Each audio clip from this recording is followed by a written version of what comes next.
YouTube y de ahí vamos a arrancar con todos. Saludando, solamente me esperan un ratito que estoy activando ya YouTube. Ya está. Ya mismo creo que estoy, ahí estamos saliendo. Ya. Aquí estamos, lo pongo en silencio porque si no, me escucho a los dos. Ahora sí vengo. Ya. Bueno, y yo creo que estamos. Ahora sí. Bueno, estamos listos para arrancar. Todos bienvenidos hoy. Es un gustazo tenerlos nuevamente aquí en este espacio de 5 Sentidos Conexiones, donde conectamos con ustedes justamente ¿para qué? Para inspirar, para abrirnos a nuevas ideas, para tener nuevas perspectivas, encontrar nuevas soluciones. Así que tenemos este espacio maravilloso hoy con un temazo. Les recuerdo que pueden ir haciendo preguntas por el chat y encantados de la vida, con Antonio vamos resolviendo. Así que bueno, con este tema, distinto, un tema, digamos que vamos a hablar de las finanzas emocionales, que es esto de las finanzas y las emociones y las conductas. Les presento a Antonio Pazmiño. Él es un experto economista financiero. Él es un ejecutivo y consultor de su empresa Bold, que es cofundador también es cofundador de Picket. Y además de consultor ejecutivo, experto en finanzas corporativas, planificación financiera estratégica, estructuración para emisiones, evaluación de inversiones, valoración de compañías, un montón de cosas, el experto está con nosotros. Así que bienvenido Antonio, un gusto tenerte en este espacio. Muchas gracias, Beatriz, y gracias a todos por acompañarnos. Y como decía, sí, es un tema de emociones que normalmente no se relaciona con los números. Nos creen muy fríos a los financieros, no es tanto. No es tanto, vamos a ver hoy día y a ver qué dice aquí la gente que nos acompaña, a ver si esto es frío o no es frío. Bueno, arranquemos con un primer concepto, ¿no? Antonio es de las finanzas, yo soy la experta en emociones. Así que vamos a ver esa combinación, qué pasa aquí. Antes de tomar cualquier decisión, en nuestra mente generalmente se disputan dos batallas, la del razonamiento racional y la del razonamiento emocional. El problema es cuando ganan las emociones. Y eso es lo que hemos venido a hablar. ¿Cómo puede ese triunfo de las emociones nublarnos y cómo afecta nuestra conducta financiera? Así que la primera pregunta que te lanzo, Antonio, es realmente, ¿por qué decimos que hay trampas en las financieras que tienen que ver con el comportamiento humano y cómo afecta eso a las finanzas? Como dices, al final todos somos personas y generalmente se relaciona, ok, si el financiero dice está bien, porque el financiero cuadró los números y ya cuando ves números y ves un Excel grande, se siente normalmente algo de confianza en los números, en la decisión que se va a tomar. Pero no necesariamente es cierto, no todo el tiempo, porque al final quien hizo los números también es una persona que tiene esas emociones e imprime esas emociones al momento de hacer los números. Normalmente, y esto se da en particular cuando se estructuran modelos financieros, que son modelos algorítmicos que toman ciertas relaciones históricas y que se proyectan para tomar decisiones en adelante según escenarios. Y en estos modelos financieros, donde incluso el estado de ánimo de quien lo desarrolla en ese momento, si es pesimista, optimista, incluso en tema personal, puede influir en cómo transmite la idea. Entonces, aún así los números cuadren, puede tener esos números una historia falaz detrás, por supuestos u otras cosas. Ok, entonces estás diciéndonos que el estado de ánimo puede influir incluso en la forma como transmite, ¿correcto? Totalmente de acuerdo contigo. Correcto. Entonces, ¿cómo detectar eso? Es decir, ¿cómo puedo darme cuenta que el estado de ánimo está afectando la realidad de esos números, de ese análisis? Normalmente, o la mejor forma de hacerlo, hay dos, es cuestionando los supuestos de las decisiones que se están tomando. Porque en negocios en general, y por ende en finanzas, porque las finanzas son la interpretación del éxito o fracaso de un negocio, siempre se toman decisiones en incertidumbre. Es decir, nunca es algo completamente cierto. Entonces, eso quiere decir que siempre estás haciendo supuestos. y va de las dos manos, complementando la respuesta anterior. Puede afectar las emociones de quien está desarrollando el modelo y lo entrega a quien toma la decisión y también de quien recibe esa información y está tomando la decisión. Y en los dos casos afectan las emociones. Entonces no se trata de que el modelo es malo o bueno, de lo que estamos hablando, sino Correcto. de qué tan consciente soy yo de mis emociones y la forma cómo está afectando, cómo está impactando en lo que estoy analizando. Correcto. Correcto. Y la forma de cuidarse de eso es cuestionando esos supuestos. Si eres el gerente general, quien toma decisiones y recibe esa información, cuestiona el supuesto que se está haciendo. O sea, coge el resultado, acepta o mira el resultado que se están mostrando, pero al final la pregunta es, ok, ¿y por qué se da esto? ¿Y por qué este número? ¿Y por qué las ventas suben tan rápido? ¿Y por qué el precio tiene este gran salto? ¿O por qué esta caída? ¿O por qué se mantiene estable las ventas en vez de comenzar a subir? Entonces, tiene que haber una historia lógica, porque al final estás tratando de contar una historia. Así, en finanzas, aunque sea con números, si vas hacia atrás, haces un análisis y estás interpretando lo que pasó en función de los números. Entonces estás tratando de entender la historia de lo que pasó. Y si estás proyectando y entregando un modelo financiero para toma de decisiones, también estás tratando de contar una historia. Entonces eso puede también nublar o sesgar qué historia quieres contar. Y se da por la situación en la que estás, la situación personal, así tú cómo te involucras en el cuarto o cuál es tu posición de autoridad o no en el directorio, si es que es un directorio o en la sala. También eso afecta a cómo transmites o cómo comunicas, aún así sean números. Sí, yo creo que el fondo de esto es asumir que porque son números, son fríos y son perfectos. Puede ser que cuadre, pero quien está atrás haciendo la información, y quien está recibiendo la información, y quien está tomando la decisión, puede estar sesgado.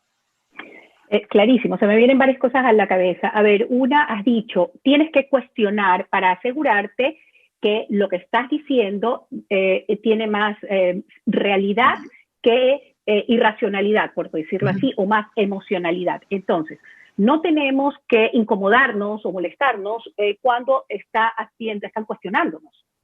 No, correcto. Quien entrega el modelo y es cuestionado por quien lo está recibiendo para una toma de decisión, debe estar dispuesto a que sea cuestionado.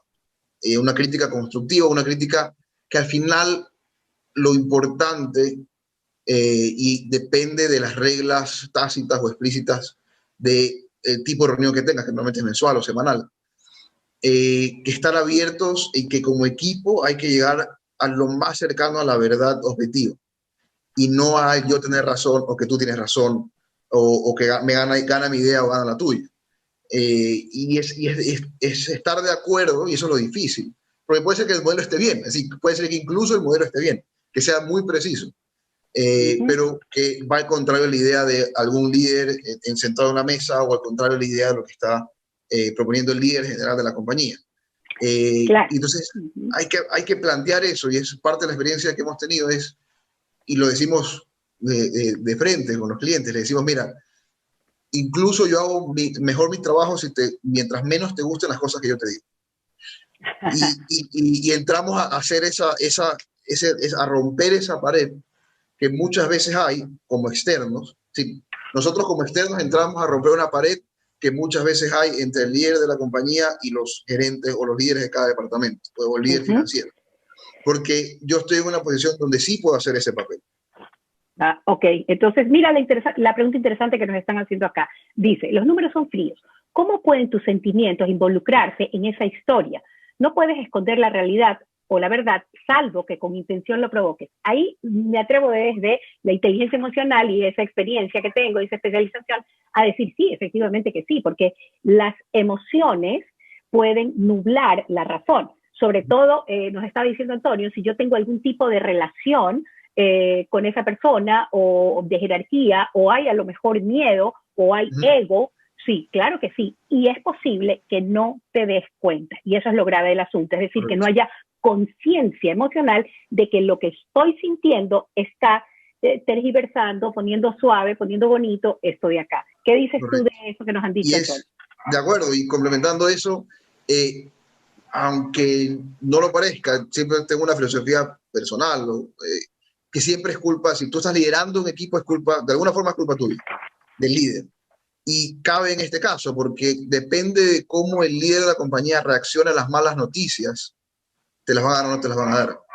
Porque si es que reaccionas muy fuerte, muy mal a una mala noticia, sea por error o sea por temas de mercado que ese jefe de ese departamento no podía controlar, si es que reaccionas mal, si el líder de la compañía, tú como líder, reaccionas mal a una mala noticia, lo que vas a provocar es que no te den más noticias y por ende no vas a ver la realidad de la compañía, sino que te van a contar te van a contar o te van a evitar dar cierta información. No la pueden ocultar, es verdad, así hay números que no se pueden ocultar, pero va a haber este juego de, ok, ¿cómo manejo la información para manejar a esta persona? Que no, como tú dices, incluso lo haces de manera inconsciente a veces.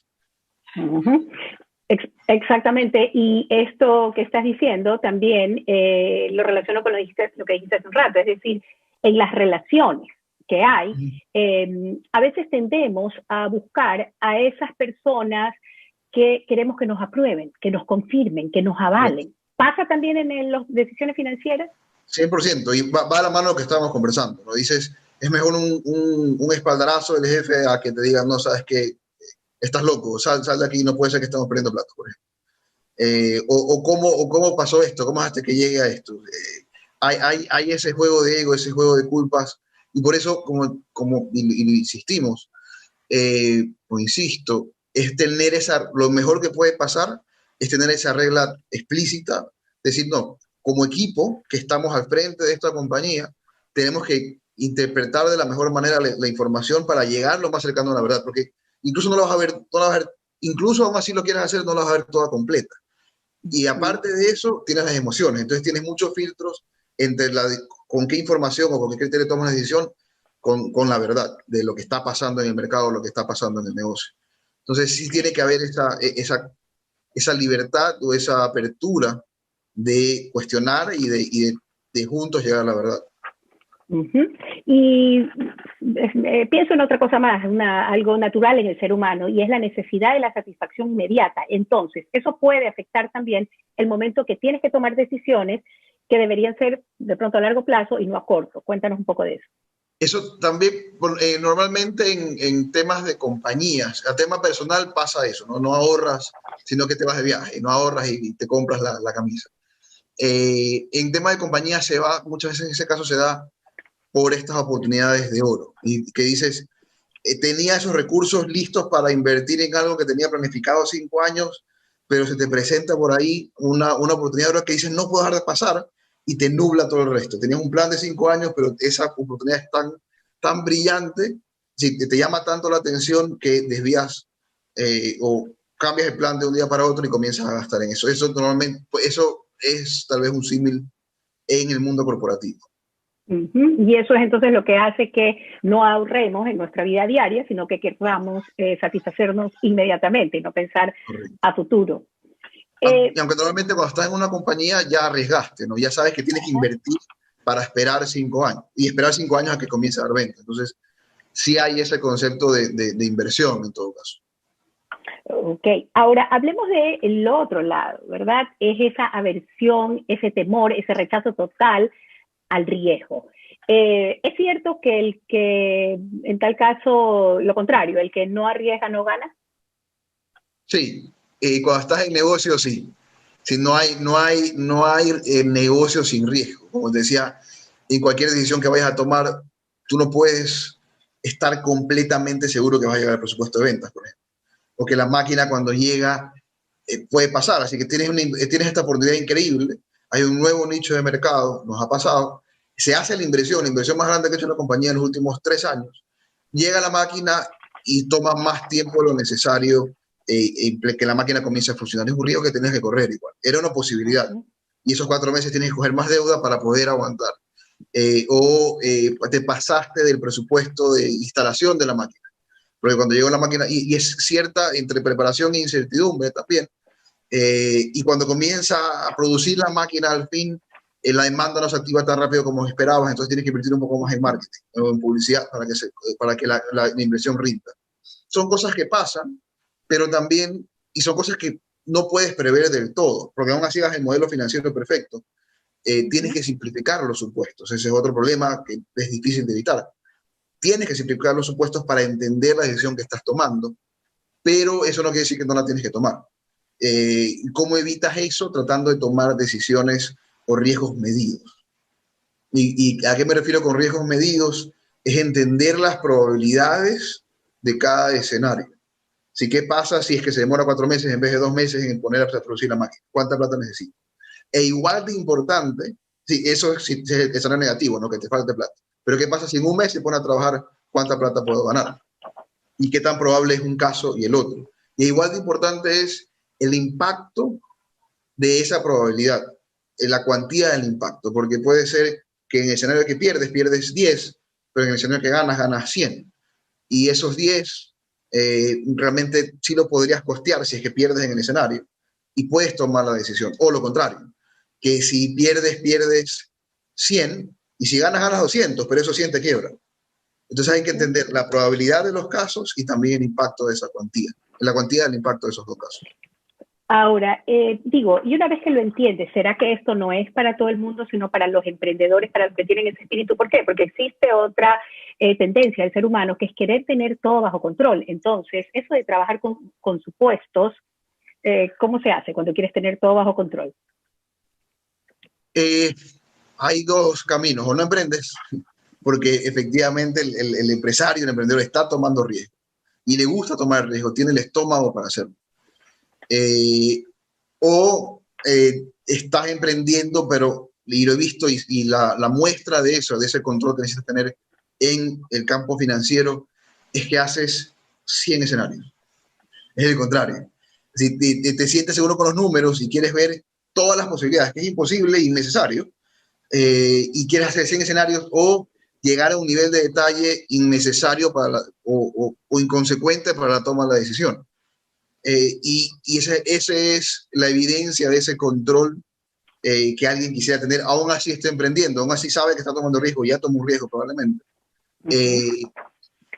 O de un gerente de un área que no se está arriesgando, porque no es su plata y siente que tiene que estar todo 100% confirmado antes de dar un paso. Pero realmente también incluso ahí tienes que tomar riesgos si eres dependiente, porque por eso si ya llegas a un nivel de gerencia de un área específica de una compañía de cierto tamaño, tienes que igual tomar riesgos. Quien te contrató está contando con eso. Y sí, el contrario de no analizar nada es sobreanalizar la decisión. Y es mejor tomar una decisión y ver medida y ver qué pasa y seguir avanzando en función de eso. Entonces, mucho cuidado para los controladores, ¿verdad? Es ni sobrepensar. Y se me ocurre otra cosa. Cuando tienes demasiados análisis que hacer, el cerebro definitivamente tiene que usar más energía para analizar los detalles. Pero tiende a huir de esa desgaste de energía. Es lo que hace el cerebro de manera natural. ¿Y cuál puede ser el peligro ahí a la hora de analizar la información? En cambio, sobresimplifiques los supuestos. Que digas, no, vendo $100 o $100 este mes, o $1 millón este mes. ¿Por qué? Porque eso vendimos la semana pasada, o porque eso vendimos el año pasado. Pero no hay un entendimiento detrás, o no hay una profundización de, ok, un cuestionamiento. Entonces, en el caso contrario, el caso medio, el caso extremo es no analizar nada, es decir, me lanzo. Y eso ya es temerario, eso no es valiente, ya es temerario. La otra es lo que estamos conversando, que quiere mucha información y demás. Y el caso intermedio, pero no perfecto, es que simplifiques de más los supuestos. Estás haciendo análisis, estás poniendo los supuestos, pero o no los cuestionas o los simplificas de más, no llegas a un nivel de profundidad específico. Por ejemplo, puede ser que digas, no sé, me quiero meter al mercado de remesas. Las remesas, a dar un servicio, y las remesas en Ecuador son de 4.8 billones al año, ya, de las que vienen de afuera. Y dices, ese es mi mercado. Pero el servicio que estás dando no va a atender a los 4.8 billones de dólares. Y ahí tienes que seguir cuestionando, ok, entonces, ¿cuántas personas son las que reciben remesas para hacerlo más tangible? Y esas personas en promedio, ¿cuántos dólares reciben al mes? Ok, y esas personas, ¿cuántos en promedio lo destinan a alimentos? Que digamos que ese es el nicho. Y ahí dices, ok, mi mercado no es de 4.8 billones, es de 1 billón. Y obviamente hay una diferencia inmensa cuando ya comienzas a cuestionar ya afinar ese número. Y así con varios ejemplos, puede ser el tema de costos, puede ser el tema de análisis de proyección de ventas, pero ya cuando comienzas a aterrizar la información, ese sería el antídoto, ¿no? No sobresimplificar el asunto. Ok, me queda claro. Bueno, y hasta aquí, ¿qué están pensando? Quiero ver qué nos dice el público, si las emociones y la finanza, las decisiones financieras tienen algo que ver, si se nos puede nublar la cabeza con todo esto que estamos hablando, y además afectar nuestras decisiones y por lo tanto la vida de nuestra empresa, de nuestros negocios o nuestra vida financiera. Tú decías, escuché en uno de tus videos, Antonio, que decías que alguien puede pensar que la contabilidad y las finanzas son aburridas hasta que te enteras de lo que está pasando. Correcto. Ese es el otro extremo, ¿no? Que solo estás vendiendo. Y es normal, especialmente aquí, que el líder de la compañía sea comercial. Okay. Y solo esté pensando en ventas. Y está atrás del cliente más grande y ve una vez al mes o una vez al año o solo para pedir préstamo al banco para conseguir ese nuevo cliente de los números.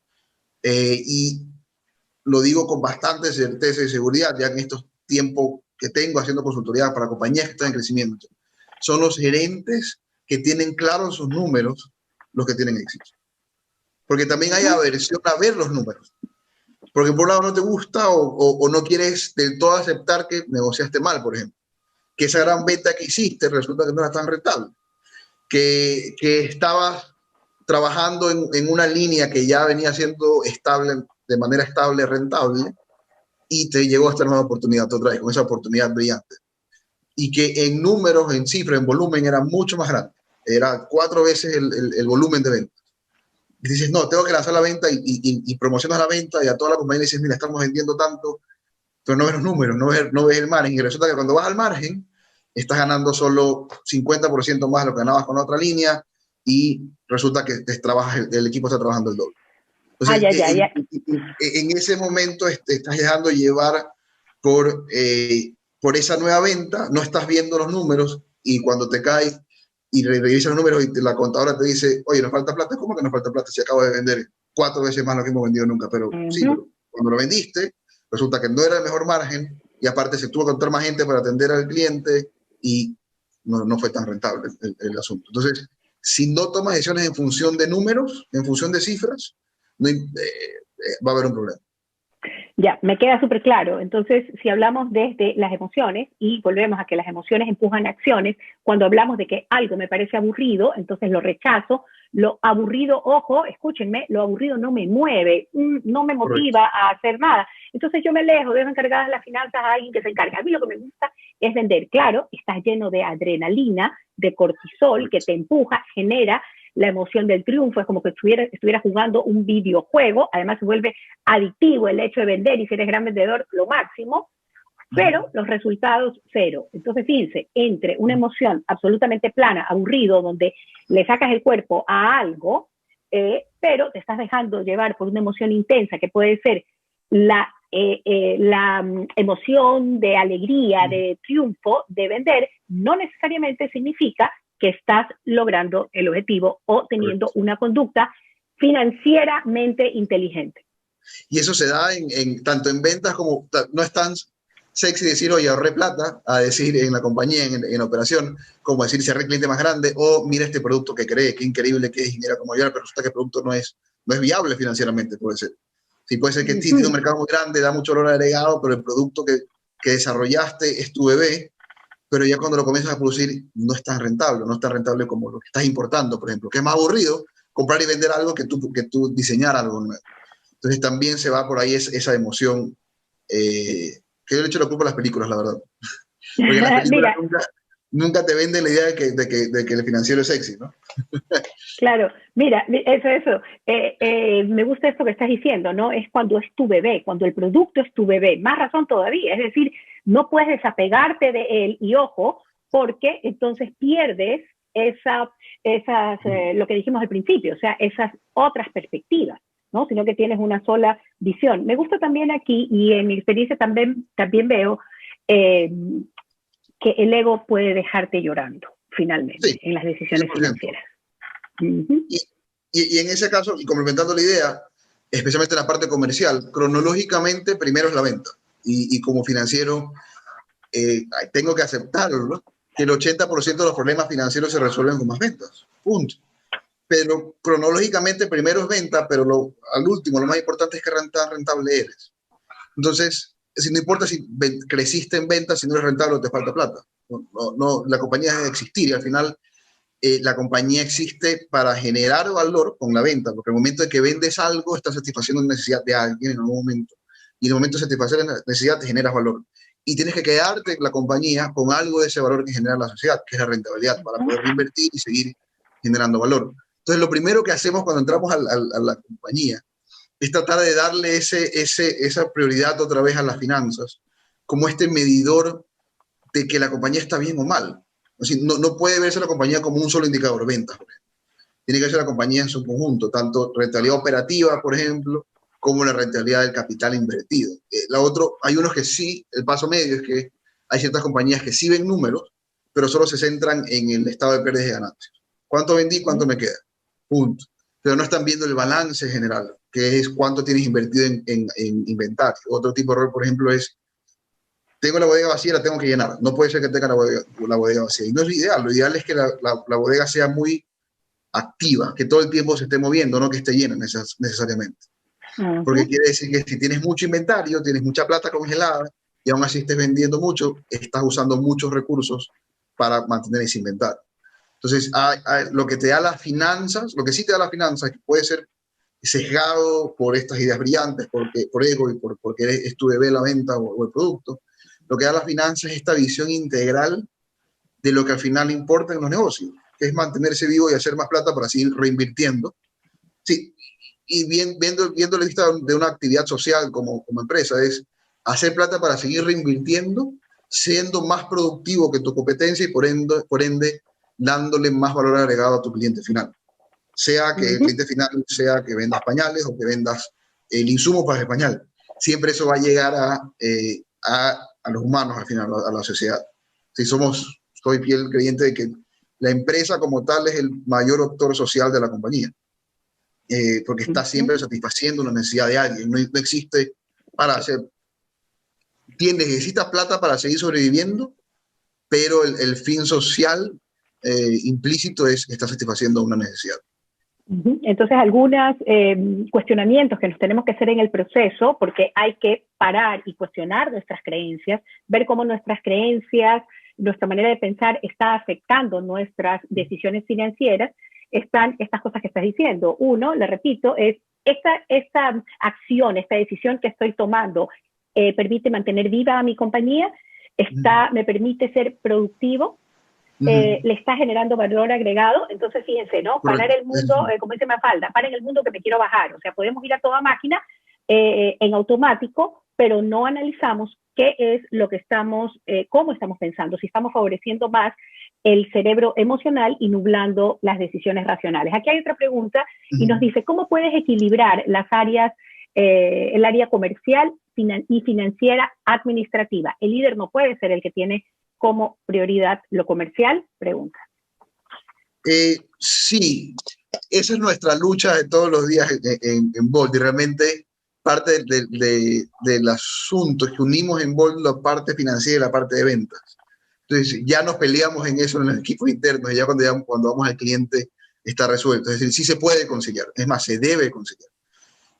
¿Cómo se concilia? Ahí entra un tema de estrategia. Es decir, cuando unes las dos o las tres cosas, comercial, operaciones y finanzas, estás entrando a cuestionar la estrategia de la compañía. Entonces, ¿cómo se arregla eso? ¿Cómo se alinea? Es alineándolos, es poniendo un punto focal. Y lo dijiste muy claro, son esos tres puntos. Sigo sobreviviendo, estoy agregando realmente valor al mercado y sigo creciendo. Y es estar claros cómo la compañía va a crecer y qué tan rentable va a ser y qué tanto financiamiento va a necesitar. Entonces tienen que alinearse. Es más, cuando se alinean comercial y financiero es cuando las cosas son maravillosas y explotan y comienzan a crecer. Porque dice, ok, vende esto, pero vende más de esto porque esto es más rentable. O cuestionar si el producto es el correcto, porque a veces puede no depender del vendedor. puede ser que el producto y todo está unido. Si estás importando, puede ser que el producto que estás importando no es el mejor y le estás echando la culpa a ventas. Entonces, es también parte, es toda la compañía que tiene que estar alineada, no solo ventas y finanzas, sino ventas, compras, finanzas y la operación alineados a un punto focal. Entonces, si es que ese producto no se está vendiendo, y regresamos a lo del principio, tiene que haber suficiente apertura para que el de ventas le diga, oye, es que lo que compraste no lo está queriendo, no es que yo estoy trabajando mal. O puede ser, ¿sabes qué? Sí, efectivamente, mi equipo no lo supo vender, pero también hay un componente de que el producto que estás trayendo, que decidiste comprar, el mercado no lo está aceptando. Fue una mala compra. ¿Qué hacemos? Y es un ¿qué hacemos? No es que, oye, no es mi culpa, es tuya. Es ¿qué hacemos? ¿Qué hacemos con este producto? Ven operaciones, ven financiero. Mira, esto definitivamente no se va a mover, liquidemos todo esto de aquí y vamos todos juntos a ver qué se compra ahorita. Si ven, la próxima vez que vengas, que vamos a China a comprar, vienes tú, gerente de ventas, a que me digas exactamente porque tú tienes la sensibilidad de cliente. Entonces, el momento que se alinea operaciones, ventas y finanzas, ahí estás hablando de estrategia, ¿no? Dices, quiero ser, por ejemplo, tenemos un caso de una estrategia muy específica, que era un producto que es una suerte de commodity, o sea, es algo que es fácil de hacer, fácil de vender, y hay mucho mercado informal. Y había un sector de clientes que era muy masivo. Y el líder de la compañía, los líderes de la compañía me decían, no, pero es que esto es tan grande, la venta, que no importa si gano poquito. Y haciendo el análisis decían, no. Si haces esto, mira, estos son los números esto es lo que te va a pasar. Y lo que se decidió al final y se alinearon todos, ventas, operaciones, compras, es, dale, no queremos ser la compañía más grande de este sector, vamos a buscar ser la compañía más rentable. ¿Qué es lo que está pasando? En vez de venderlo, el producto a $9, lo están vendiendo a 12. Y toda su competencia vende a 9 porque encontraron, en función de ese cambio de mentalidad, ser más rentable y no más grande y más sostenible, comenzaron a ver formas de agregar valor a su cliente que les permitió cobrar un poco más y diferenciarse de la competencia. Desde ser más formal hasta pintar el producto de formas diferentes o dar un servicio adicional y ese cumplimiento le permite cobrar más. Y es cuando se alinearon todos. Porque si eso lo decide el financiero, no, tienes que tenerlo rentable, pero el de ventas no está incentivado para eso y solo vende lo más barato porque es más fácil venderlo, tienes un problema. Tiene que tomar la decisión el financiero, el de operaciones también y el de ventas, decir, ok, vamos todos para este camino. Entonces, no es que solo se puede, se tiene que hacer. Eso iba a decir, o sea, justamente en ese tema de alineación, ¿no?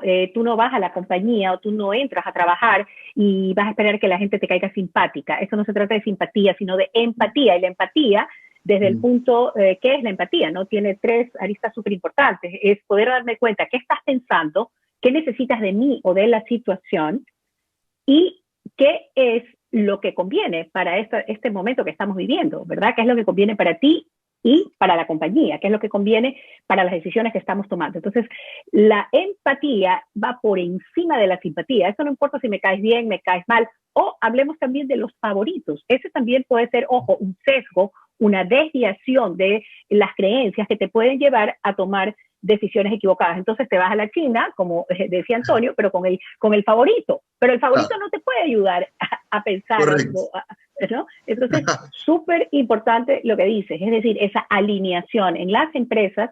Yo creo que hay que trabajar durísimo todavía en esa comunicación interna, donde más allá, repito, me caes bien o me caes mal, me hice amigo, no me hice amigo, es qué es lo que necesitas tú de mí, qué es lo que yo necesito y qué es lo que la empresa necesita, qué es lo que el cliente está pensando, no es lo que yo quiero, ¿verdad? Entonces, importantísimo. Aquí tengo otra pregunta. Ok, era la misma. Tú decías, ¿verdad? Me gustó este ejemplo que ponías de la vida real, es decir, ayudar a la empresa a pensar, ¿no? ¿Cómo la hago también más rentable, más sostenible, más formal? Y todo eso lleva a que yo pueda tener un mejor producto, un mejor ingreso, ¿verdad? Sí, y lo resumiste muy bien antes. En el momento que agregas valor, es el momento que puedes cobrar más, por ejemplo, y por ende ser más rentable. Y eso fue un poco lo que pasó. En ese momento trabajas para el cliente y tomando lo que estabas diciendo antes y tal vez regresando al principio, es ser abierto y poner sobre la mesa que todos estamos trabajando en función de un objetivo, de alinearnos y vender más y ser más rentable, y no en función de los intereses o de simpatía, como dice. Estoy completamente de acuerdo con eso, y es difícil, no es fácil. Es súper difícil. Antonio, ahí quiero decir algo importante. Los líderes, lo clave en los líderes, y cuando hablo de los líderes no hablo solamente del CEO de la compañía, hablo de todas aquellas personas que ocupan un rol de liderazgo, de jefe, de coordinador, cualquier persona que tiene ese rol tiene que saber poner los problemas sobre la mesa.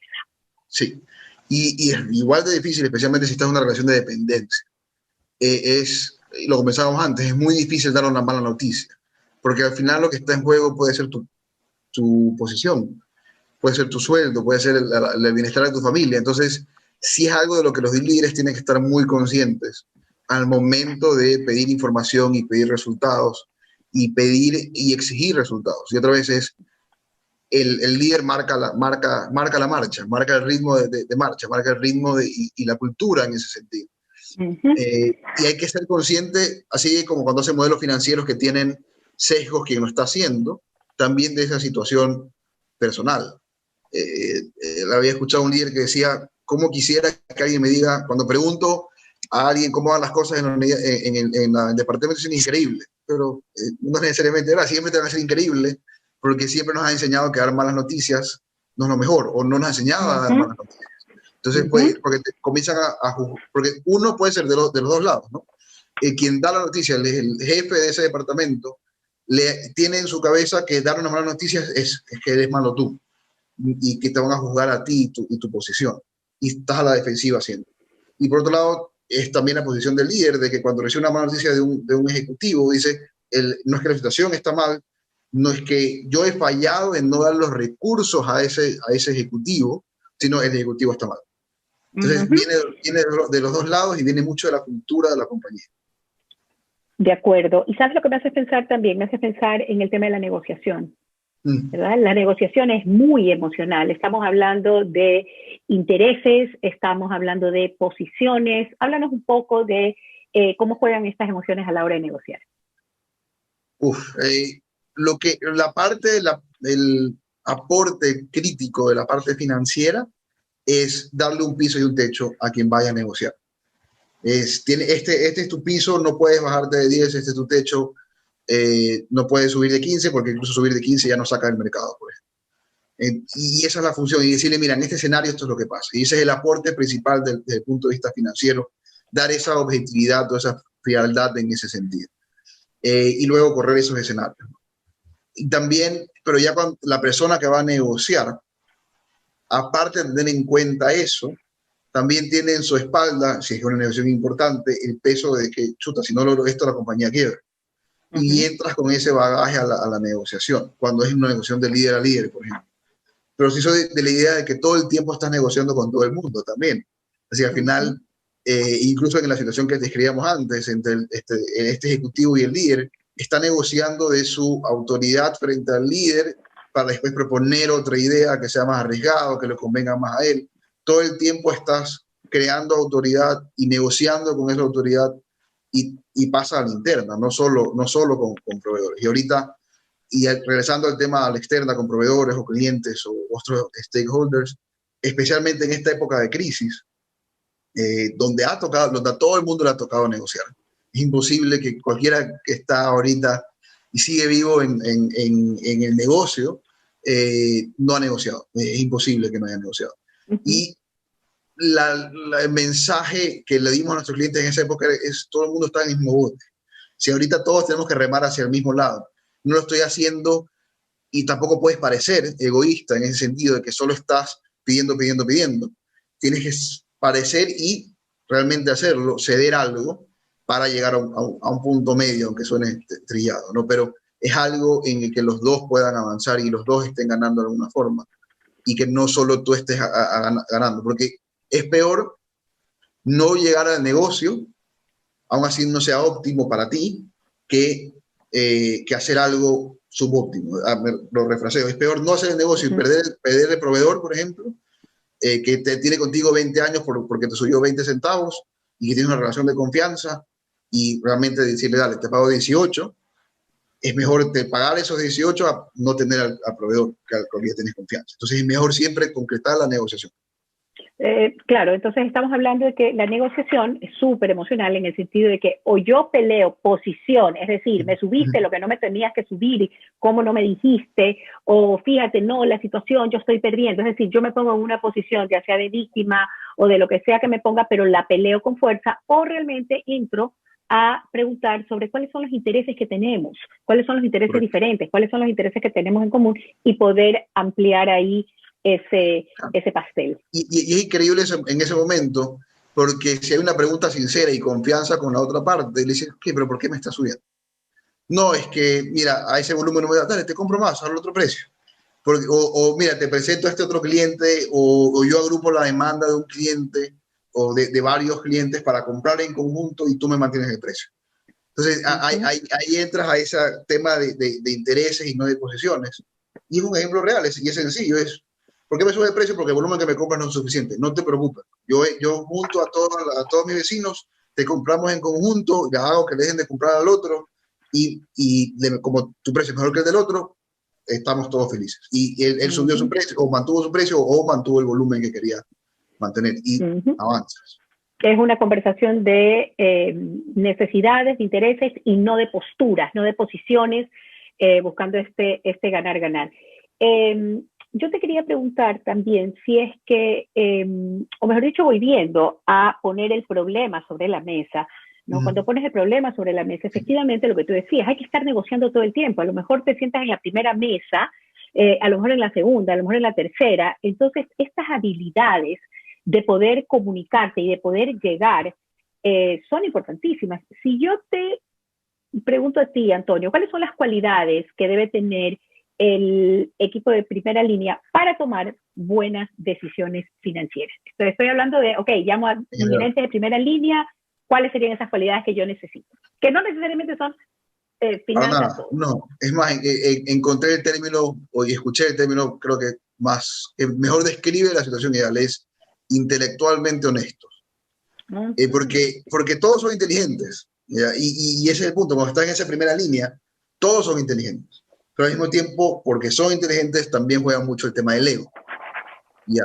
Pero al mismo tiempo hay que aceptar y ser honestos entre todos, que no es porque yo soy inteligente, porque sé más, voy a tener razón todo el tiempo, o voy a poder pronosticar qué es lo que está pasando. Y cuando tomas decisiones financieras siempre estás tratando de pronosticar. Entonces, no tiene sentido no ser entre honesto y humilde en aceptar que no siempre vas a tener razón y que la proyección que vas a hacer puede no ser completamente precisa. Y cualquier cosa de negocios, como estás en incertidumbre siempre, hay que aceptar que hay esas probabilidades de éxito y fracaso. Y regresando a lo que decíamos antes, la interpretación de ser intelectualmente honestos es tener claro cuáles son los supuestos, cuáles son los escenarios, al momento de que varían esos supuestos, cómo crean diferentes escenarios, y esos diferentes escenarios, cuál es el impacto en la cuantía y en el riesgo que aporta a la toma de decisión. Es decir, si es un riesgo menor, si puedes perder 10, pero en tu bolsa tiene 100, puedes tomar el riesgo. Pero si puedes perder 50 y en la bolsa tiene 100, tú puedes estar tomando otra decisión o cambiando la decisión para que ese escenario baje el impacto, por ejemplo, y comienzas a crear colchones y resguardos. Entonces, sí, la primera línea debería ser intelectualmente honesta, en aceptar de que no siempre va a tener razón y que, aunque es su área, también un tema de protección y crear silos, aunque es su área o feudos, no estás ahí para trabajar mejor en tu área, estás ahí para que como compañía crezcan, sean rentables y vendan más. Intelectualmente honestos, me encantó. Y eso comienza con H, honesto, ¿verdad? Y se me ocurre también intelectualmente honestos y humildes, porque hablábamos del ego hace un momento y desde las investigaciones sobre el ego, digamos que ese ego crece cuando hay mucho poder, cuando la persona llega a tener mucho poder en la compañía. Y hay que tener mucho cuidado porque el poder es tan adictivo como la cocaína. Entonces, es que así de claro. Y cuando viene esta adicción del poder, ¿qué es lo que ocurre con el cerebro? El cerebro agarra una sola vía y desconecta el razonamiento emocional, racional, impide tener un razonamiento mucho más objetivo mirando todas las posibles perspectivas y el contexto. Entonces se queda así, como los caballos en carrera que les ponen estos, acá para tapar y que no se distraigan, y esto es lo peor que puede pasar en un líder con poder. Así que ojo con ese ego, y me encanta esto de intelectualmente honestos. Así que en la próxima reunión que tengas, a ver, ¿estamos siendo intelectualmente honestos o no? A mí me pueden decir si no les gusta, si estoy mal, si esta decisión que estamos tomando, si estoy equivocado, es decir, tener esa apertura para poder decirlo. Dime. No sé, y complementando eso nos ha pasado, y creo que es una de las mayores virtudes de un consultor, que no son tangibles al principio o no lo pones en la lista de servicios, pero es que puedes romper con esa pared. En el momento que tienes una cultura, una política en esa mesa que normalmente toman, de 5 personas que toman decisiones, peor si familiares, donde ya hay una comodidad o una costumbre y por ende cultura de siempre decir que sí o no mostrar los malos problemas, no demostrar los problemas. Y viene el consultor, tiene la obligación, o siento que tengo la obligación moral de romper esa pared y decir las cosas que no les gustan escuchar. Y cuando pasa eso, los otros comienzan a decir. O incluso te usan para decir para romper esa pared. Y es muy importante para lograr hacer ese tema de ser intelectualmente honesto. Importantísimo romper la pared, y estoy pensando, claro, lo peor que le puede pasar a uno en una de estas reuniones es, después de que te ha ido mal con la decisión, que alguien diga, yo lo pensé, pero no lo dije. Claro, no, ni lo diga, mejor decirlo. Fuera, no, o sea, ¿para qué? ¿Verdad? Hay otra pregunta acá, déjame leerla. Dice, a ver, seguimos con el tema de alineación. Dice, ¿cómo alinear a todos como equipo? Los premios a áreas como ventas, marketing, por cumplir cuotas, dividen a la empresa y aíslan a la parte operativa y financiera. ¿Qué otras opciones hay? Es normal, y es tal vez el más gran error, aislar al departamento financiero y verlo como el duende que acapara la plata y cuida la plata. Y tiene esa imagen en la cultura general, pero para mí es el peor error. Es porque pierdes a este aliado que es al final el que está midiendo si la compañía está siendo rentable o está agregando valor. Y para una respuesta concreta a Verónica, es alinear los incentivos de la parte de ventas o el equipo de ventas y marketing con los incentivos de la compañía. Y eso es clave. ¿A qué me refiero?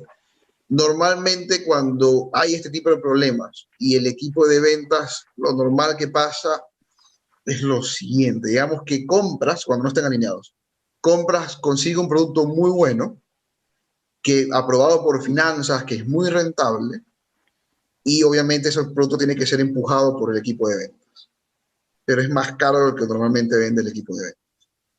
En el momento de que es más caro, es más difícil de vender. Y ahí es cuando comienzan a crear estas fricciones de desincentivos. ¿Por qué? Porque el equipo de operaciones, compras y finanzas está pensando en rentabilidad, pero los incentivos del equipo de ventas están en función del volumen de ventas, no en función de la rentabilidad. Y en ese momento es cuando hay el quiebre. ¿Por qué? Porque lo primero que te va a decir el vendedor es, jefecito, está muy caro, tiene que bajar el precio. Comienzas a dar descuento, comienzas a bajar el precio y la rentabilidad que esperabas comienza a bajar. Al vendedor, si solo gana por cada dólar que vende, no le afecta, porque está vendiendo el mismo $1.000.000, es que está vendiendo $1.000.000. Pero si ese $1.000.000 es menos rentable para la compañía es la que sube. Entonces hay que alinear los incentivos también. Y la forma correcta de alinearlo, y lo digo sin tapujos en ese sentido, es en función de las finanzas, en función de qué tan rentable es el producto que estás vendiendo y qué tan rentable es el capital que estás invirtiendo en producir y en comercializar y en comprar ese producto. Esto que tú dices, yo veo el impacto también en la motivación de la gente. Es decir, es como si creen, ¿no? Que a veces sí, comercial es el engreído. Es decir, ellos son los únicos que pueden estar incentivados, motivados, porque ellos hacen ventas. Son los que traen la plata.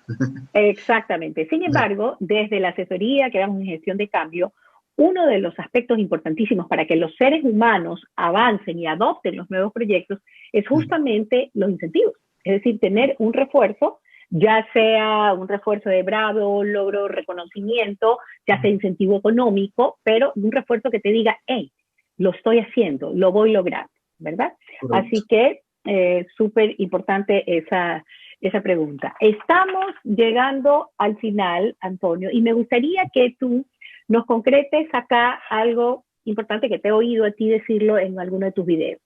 Sí. Estamos viviendo un entorno definitivamente volátil y sí. Hay mucha incertidumbre. Al cerebro no le gusta la incertidumbre. El cerebro cuando dice, no sé qué va a pasar, cuál es el resultado, tiende a ponerse en la cabeza, ese es otro sesgo, otra falacia, tiende a ponerse una idea o algo que le diga, va a estar bien, claro. El lunes va a cambiar, la nueva política va a salir, ya esa ley la van a acabar, cualquier cosa que te quite esa incertidumbre. Sin embargo, tú decías que hay algunos puntos, 6 puntos que tú mencionas, que se requieren para planificar en un entorno en incertidumbre. ¿Cuáles son esos 6 puntos? Lo primero es aceptar la realidad de lo que está pasando. Es ver los números, comenzando por ahí, realmente ver las posibilidades de crecimiento o no, y aceptar esa realidad, y pegarse el balde de agua fría a uno mismo, y nadar en esa realidad, y entender qué es lo que está pasando. Eso es lo primero que tienes que hacer. ¿Por qué? Porque si no estás pisando sobre una nube y no sobre tierra firme. Si es que no tienes claro lo que está haciendo la nube, se te puede caer. Si es que no. Lo siguiente es, una vez que tienes claro los problemas, porque estamos asumiendo que hay una crisis y hay una serie de problemas, tienes que priorizar cuál es el que más impacto tiene en resultados, sea en ventas, o sea en margen, o sea en liquidez. Cuando entres en crisis, lo más importante es la liquidez en ese momento. Y actuar sobre eso. Entonces, priorizar y actuar, priorizar y actuar, priorizar y actuar. Resuelves un problema, una vez que está resuelto, resuelves el otro. A veces es necesario resolver 2 o 3 problemas al mismo tiempo, porque no es tan perfecto como resuelvo uno y el resto se queda quieto, o para resolver uno tengo que resolver 3. Entonces tienes que resolver priorizando el que más impacto tenga. Aún así, a veces eso puede significar resolver 2 o 3 problemas al mismo tiempo. Pero al mismo tiempo no hay que desistir o tomar decisiones que te impidan recuperarte luego. Porque en una crisis, especialmente ahorita en la crisis que todo el mundo sufrió de pandemia, si comienzas a recortar gastos, a liquidar todo, no estás planificando recuperarte, estás planificando sobrevivir el siguiente mes. Y si comienzas a pensar así, te comienzas a achicar, a ser más chiquito, y vas a terminar, la compañía va a terminar sufriendo. Entonces tienes que al mismo tiempo de que estás actuando y priorizando y aceptando la realidad, y eso es lo difícil, porque tienes que pensar en cómo sobrevivo mañana, pero al mismo tiempo cómo invierto un poquito ahorita para en 3 meses poder estar bien si es que me comienzan a llegar ventas, por ejemplo. Entonces, tienes que tomar un poco de riesgo y tienes que estar pensando también en recuperarte, porque si no te vas a ver sentado después de 6 meses o de un año sobre nada y no puedes recuperarte. En ese mismo sentido, el cuarto paso es negociar, porque estás en un momento donde estás actuando para salir de una crisis y tienes que negociar con empleados, con proveedores, con arrendador, con clientes, y llegar a lo que conversábamos, ¿no? Es en el interés de yo seguir proveyéndote que necesito que me pagues anticipado, por ejemplo. Si te gusta el producto que estoy dando y te gusta la relación que tenemos, necesito te apoyo en este momento, te doy un descuento, pero trabajemos juntos en ese sentido.